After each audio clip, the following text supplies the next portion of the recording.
The morning sun glared through the windshield, reflecting off my white gown as we drove towards the wedding venue.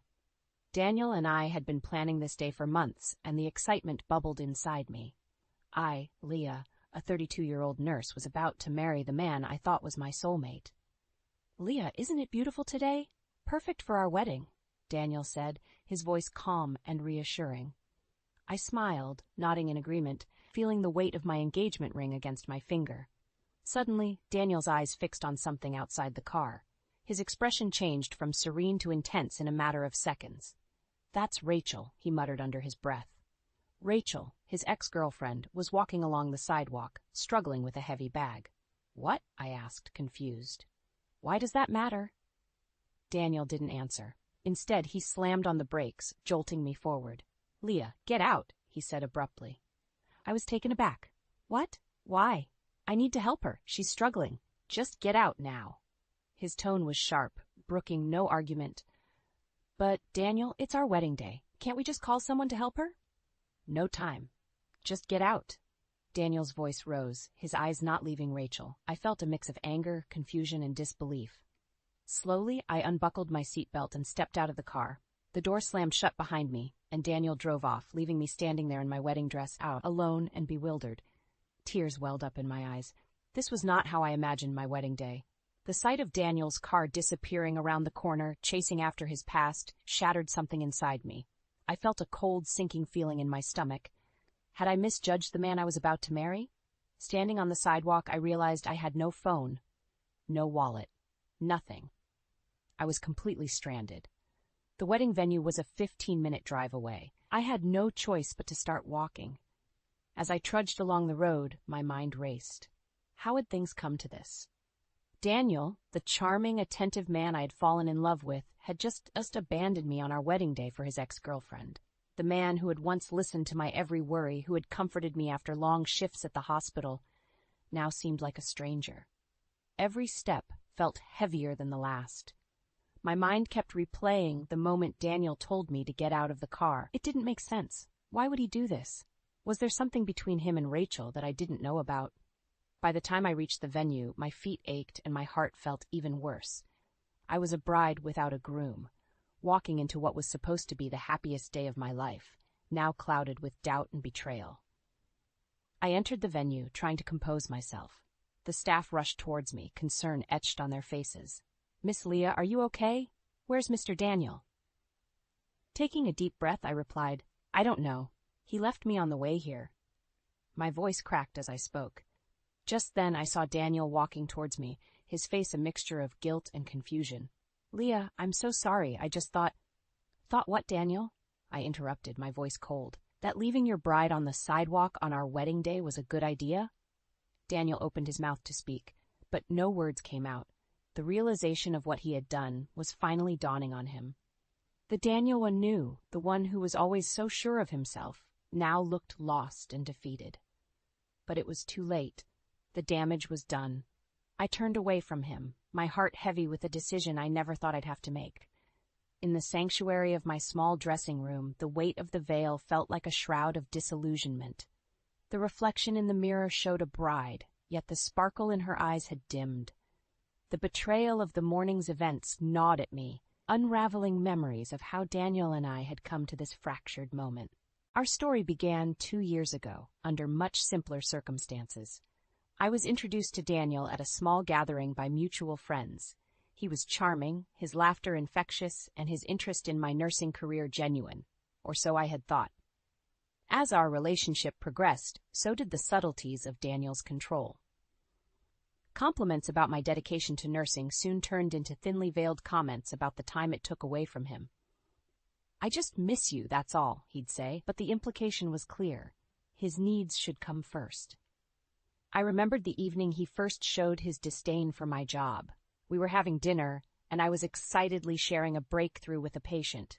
Instead of sharing my enthusiasm, he coldly remarked, "Isn't that a bit too much effort for someone who's not even family? You should focus more on what's at home."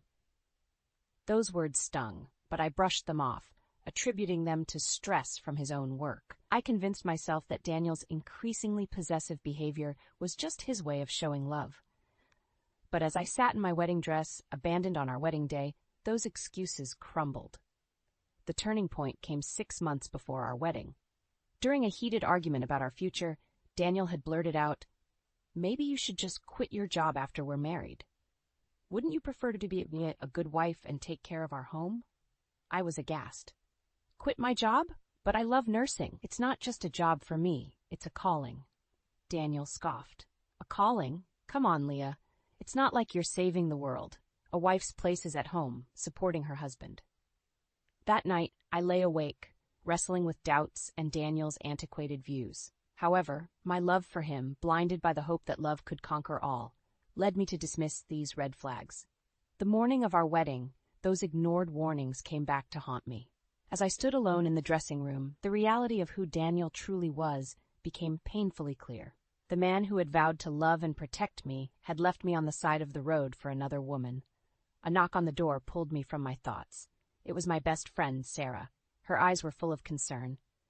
"Leah, are you okay? What happened?" I recounted the morning's events, my voice barely above a whisper.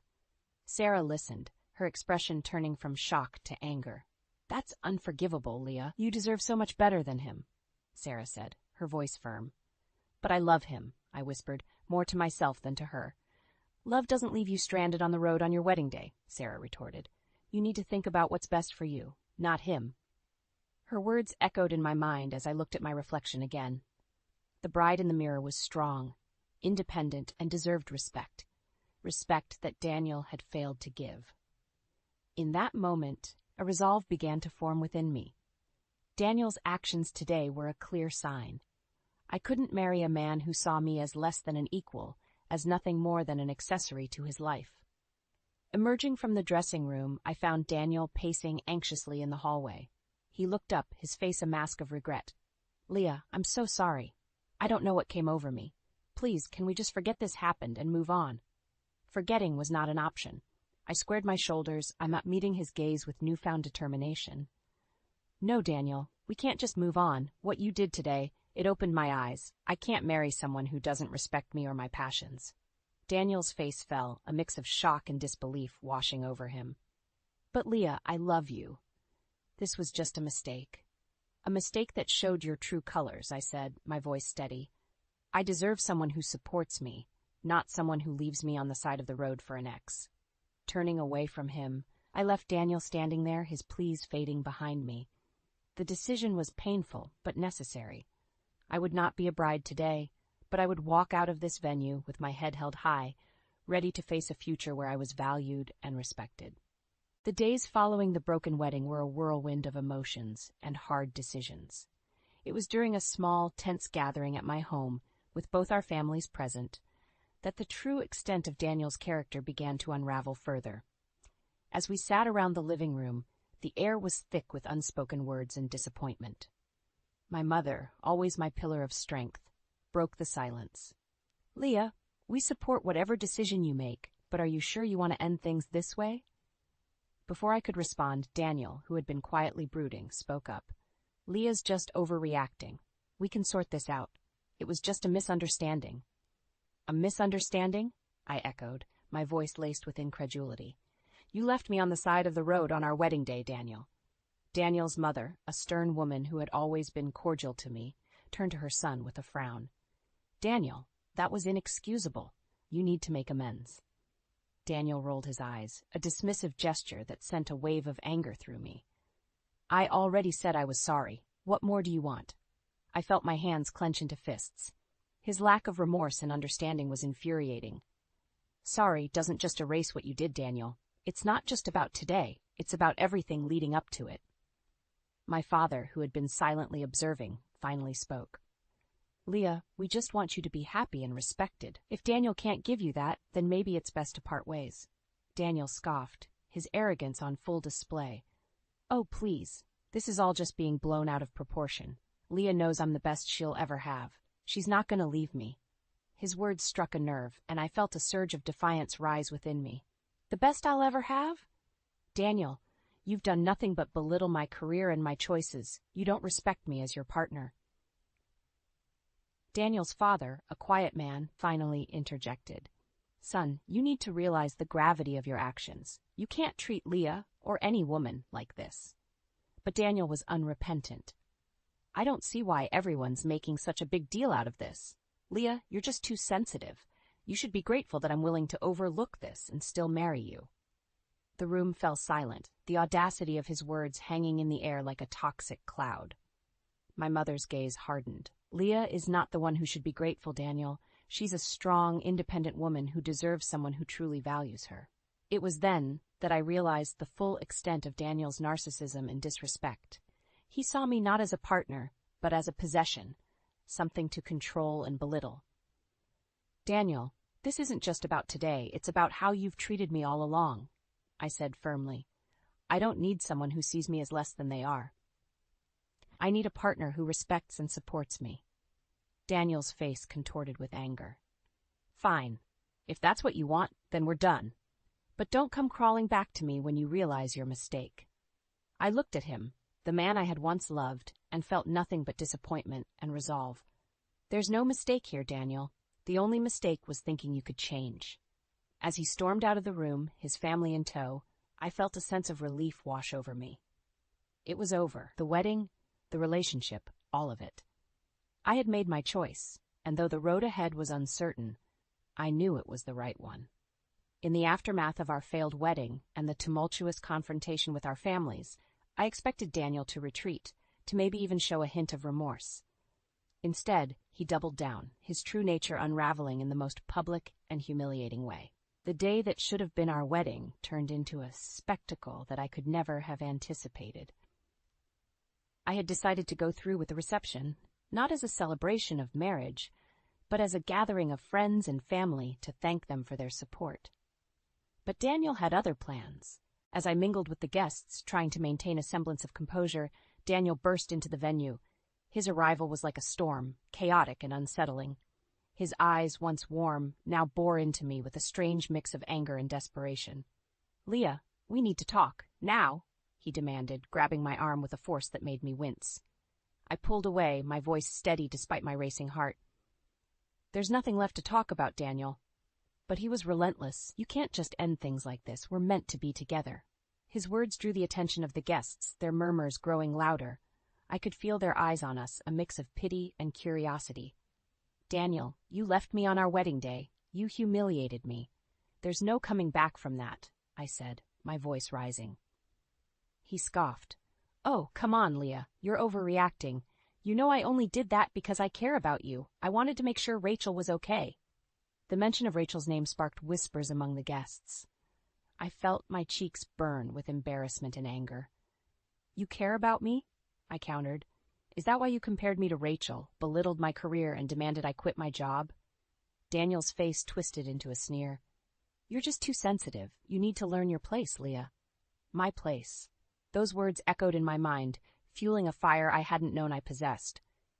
"My place is not with someone who doesn't respect me," I retorted. "I don't need you, Daniel. I never did." His expression shifted from arrogance to something uglier, a mix of rage and wounded pride. "Fine. But you'll regret this, Leah. You'll never find someone like me." I looked at him, seeing him for the petty, insecure man he was. "That's the point, Daniel. I don't want someone like you. I deserve better." With that, I turned my back to him, leaving him standing in the middle of the room, his anger palpable. The guests parted for me, their expressions a mix of respect and sympathy. As I walked away, I heard Daniel's voice, shrill and desperate, calling after me. But I didn't look back. I had closed that chapter of my life, ready to start anew, free from his toxic presence. That day, I not only walked away from a broken wedding, but also from a relationship that had been suffocating me. I walked away with my head held high, my dignity intact, and a heart ready to heal and find true respect and love. In the weeks following the debacle of what should have been my wedding day, I found solace in routine, immersing myself in work and the comfort of friends and family. However, Daniel was not content to fade into the background of my newfound tranquility. It began with unexpected, unnerving encounters. I would often find Daniel waiting outside my workplace, his presence a stark reminder of the control he once wielded over my life. Each time, I firmly told him to leave, but my words seemed to fuel his determination. One evening, as I left the hospital, Daniel confronted me again. His usual arrogance was replaced by a desperation that bordered on mania. "Leah, you can't do this to me. We're meant to be together," he pleaded, blocking my path. I stopped, my patience wearing thin. "Daniel, it's over. You need to accept that and move on." He shook his head, his eyes wild. "No, I won't let you ruin this. We were perfect together. You're just confused." His insistence was unsettling, and I took a step back. "I'm not confused, Daniel. I'm clearer now than I've ever been. We're done." As I tried to move past him, Daniel grabbed my arm, his grip tight. "You're not going anywhere. You're mine, Leah." That was the last straw. I pulled away forcefully, my voice loud and clear. "I am not your property, Daniel. I never was. Let go of me now, or I'll call the police." The threat seemed to penetrate his delusion, and he released me, his expression one of shock and anger. "You'll regret this, Leah. You'll see." I didn't respond. Instead, I walked away, my heart pounding but my resolve firm. I wouldn't be intimidated or swayed by his threats. True to my word, I reported Daniel's behavior to the police. They took my statement and assured me they would handle it. A sense of empowerment washed over me. I was no longer the woman who would tolerate Daniel's manipulation and disrespect. The next I heard of Daniel was through mutual acquaintances. His obsession with winning me back had cost him. His professional reputation had taken a hit, with colleagues and clients alike distancing themselves from his increasingly erratic behavior. But the real downfall came when news broke that Daniel had been fired from his job. His conduct, once excused as high-strung ambition, was now seen for what it was, a series of aggressive and unprofessional outbursts. As I heard these stories, a part of me felt vindicated. Daniel, who had always prided himself on his control and status, was now unraveling, his true nature exposed for all to see. It was a harsh lesson in humility and respect, one that he had brought upon himself. In a strange way, his downfall was the closure I needed. I had moved on, my life a testament to my resilience and strength.